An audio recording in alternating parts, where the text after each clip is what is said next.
What do you get when you cross artists from Nigeria and Sri Lanka? The answer is an exhibition titled Knowledge Beyond Boundaries. The artists in question are Dr. Kunle Adeyemi and Sukanti Agaraba, whose journey began many years ago when they met in Delta State University. Art Review tonight looks at how two artists have fused culture and tradition.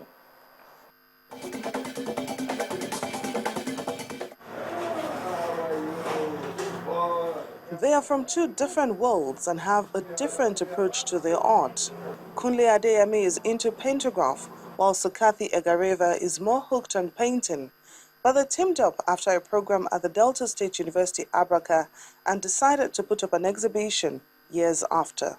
Pantography and pentacast is a technique Mr. Adeyemi has been experimenting with. It involves using painting, printmaking, sculpture and construction. It's a result of hard work and research, which I have gone through in my PhD studies. But essentially these days, my work, I tried as much as possible for knowledge reasons to input in my work the philosophical tones, which a good work of art should say at this present time. I've been able to synthesize the mediums of painting, of printmaking, of sculpture, and of construction. So you see some of these works now, they have all these genres in my work. Agaraba brings a soft approach to the show, a product of two cultures which reflects in her works of art. But in this, the woman is still her subject, capturing some sugar, spice, and everything nice. It's also the title of one of her pieces. I was born in Jaffna, the northern part of Sri Lanka. So we have a rich tradition of arts. I draw inspiration from the kolam making, a traditional flow arts. That's everyday activity for us Tamil people. In the morning, Tamil women, they wake up and they decorate their floors before doing any other activity. So I draw, and we have very rich temples that has very good sculptures in it. The Gopurams, they have very good sculpture pieces in it. Others are pangs of womanhood, dreams, the burden we bear and the way we are, done either on acrylic on canvas or perspex on board, a reflection of two cultures, the Tamils of Sri Lanka and the Tiv of Nigeria, which it combines in pictorial elements with cultural motifs and symbols. Over 50 works of art that show that indeed knowledge knows no boundaries.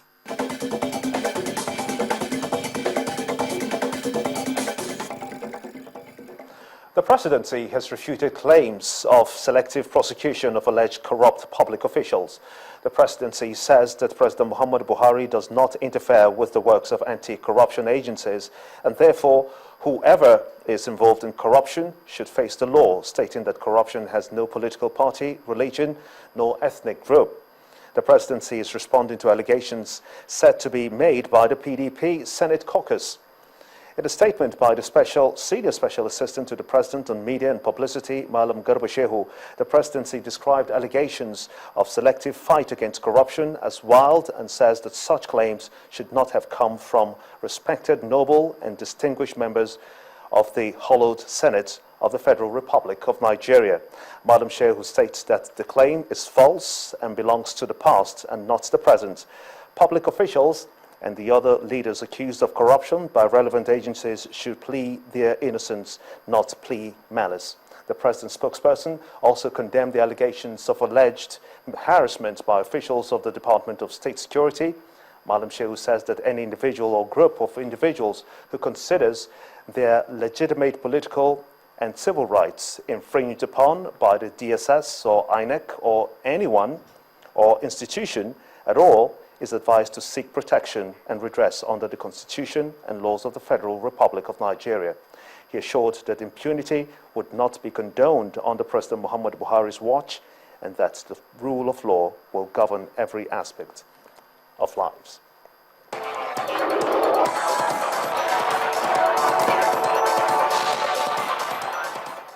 In sports on the news at 10, we begin from the Nigeria Professional Football League, where six-time champions Eyimba of Aba have reclaimed the top spot following this evening's 2-1 win over Lobi Stars in a match day 22 clash.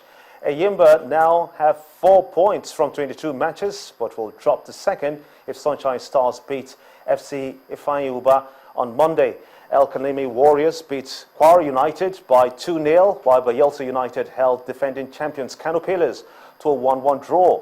Warrior Wolves and Giwa FC played a 1-1 draw with Giwa FC in Jos.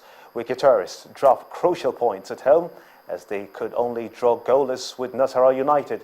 Dolphins of Port Harcourt drew 1-1 with Abia Warriors at the Port Harcourt Liberation Stadium. FC Taraba beat Aqua United 1-0. Meanwhile, former Super Eagles assistant coach Daniel Amokachi has joined the coaching crew of NPFL side FC Eyimba.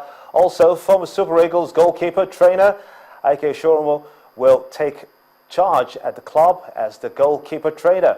Coach Amokachi is expected to head the coaching crew as technical advisor of the club, while former Flying Eagles coach will be the chief coach of the club. FC Eyimba are currently 13 on the league table with 28 points from 21 matches played. And in the English Premier League, West Ham United this evening stunned Arsenal 2-0 at the Emirates Stadium.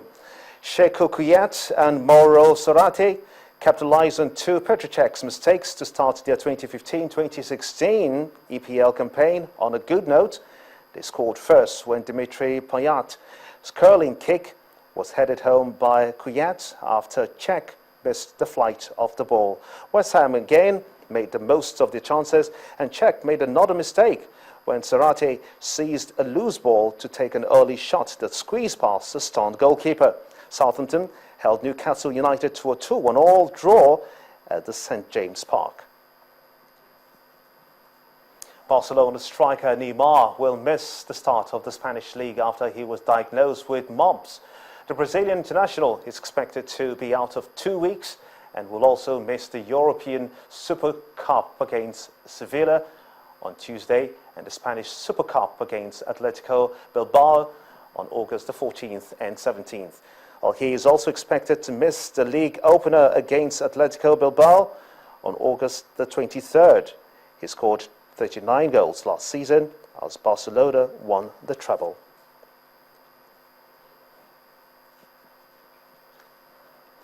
And British newspaper The Sunday Times has again made allegations of doping at the highest level in athletics, questioning the results of a number of high-profile marathons around the world.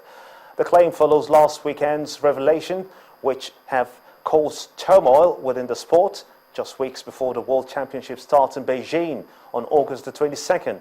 In today's publication, The Sunday Times claimed the London Marathon was won 7 times in 12 years by athletes who have records suspicious blood scores that indicates that they could have doped. It again based its allegations on the leaked database. The paper also claimed that the data reveals the extent of suspected cheating by elite athletes in the 6 international famous city marathons around the world.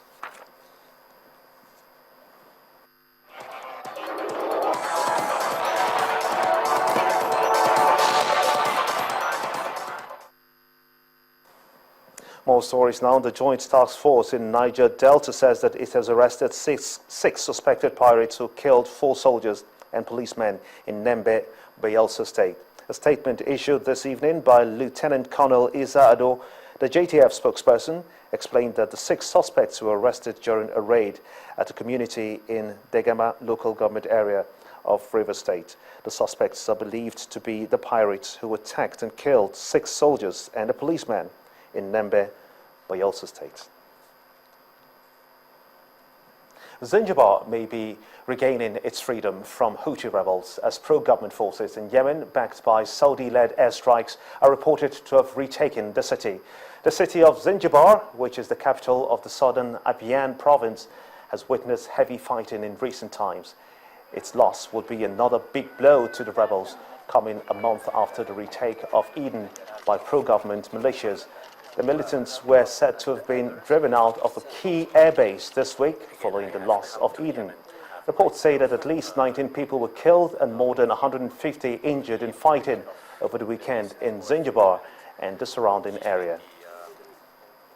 US presidential aspirant Donald Trump has defended his relations with women, calling them tremendous, but did not apologize for his attacks on the journalist who coordinated the debate, saying that he has nothing to apologize for. Mr. Trump was criticized for seeming to suggest that Maggie Kelly was tough on him in a televised debate because she was menstruating. He, however, denies, saying that he has no such thoughts. Mr. Trump is running for Republican nomination in 2016 presidential elections in the United States. At least 13 people, including 5 United Nations workers and 4 Malian soldiers, are thought to have been killed in a hostage siege at a hotel in the central Malian town of Sever. Amongst the survivors are 4 United Nations workers who were said to have hid in a cupboard for almost 24 hours as the attack unfolded.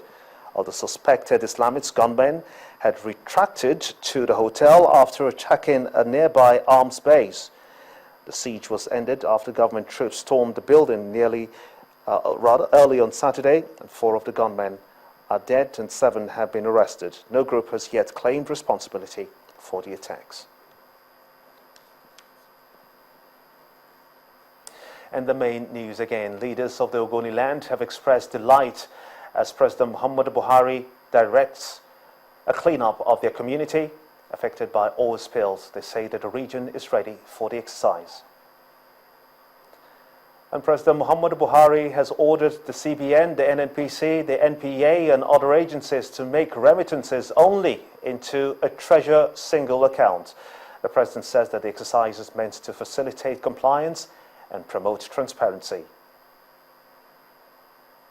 Tragic Sunday it was in Ebonyi State as 14 passengers died in a road accident which involved a 14-seater bus. The vehicle was conveying commuters returning from a funeral. And in the English Premier League, West Ham United sprang a 2-0 surprise win against Arsenal at the Emirates Stadium.